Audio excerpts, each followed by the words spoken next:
A toto je otvárací zápas Summer Cupu a vyhrávame 11-3.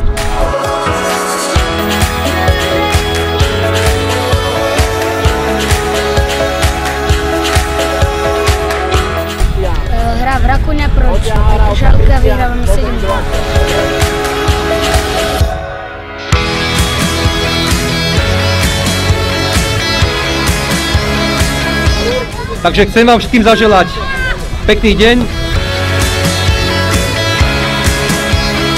Je tu práve pre vás fanzóna, respektíve pitky zóna, rôzne prekážky, preliezačky.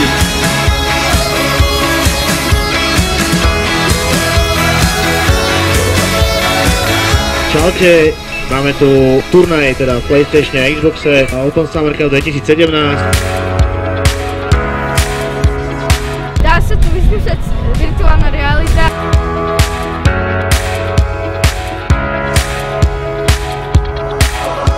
Začína futbalový turnaj, predtým bol športový deň detí, ako zatiaľ hodnotíš Open Summer Cup. Takže chceme spraviť niečo jedinečné pre ľudí a preto sme tu spojili aj tie veci, ako je Summer Food Festival, ako je fanzóna, ako bol ten športový deň detí, ako sú zajtra crossfit preteky.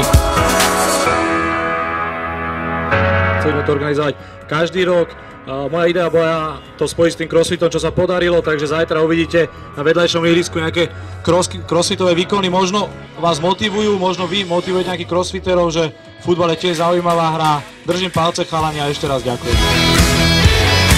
Myslím si, že pre chalanov a pre športovcov je to ideálne počasie, není hix, není teplo, takže dúfam, že si to všetci užijú. Zahráme si skutí a budeme vidieť skvelé výkony.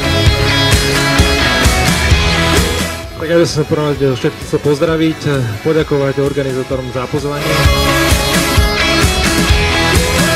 Tak v prvom rade som rád, že je taká účasť veľká a som veľmi prekvapený a každým budem držať palce, počasie majú ideálne, si myslím, že oveľa lepšie, ako by malo 30 stupňov byť a hlavne nech sa nezrania, nech si to užijú a uvidíme určite dobré výkony.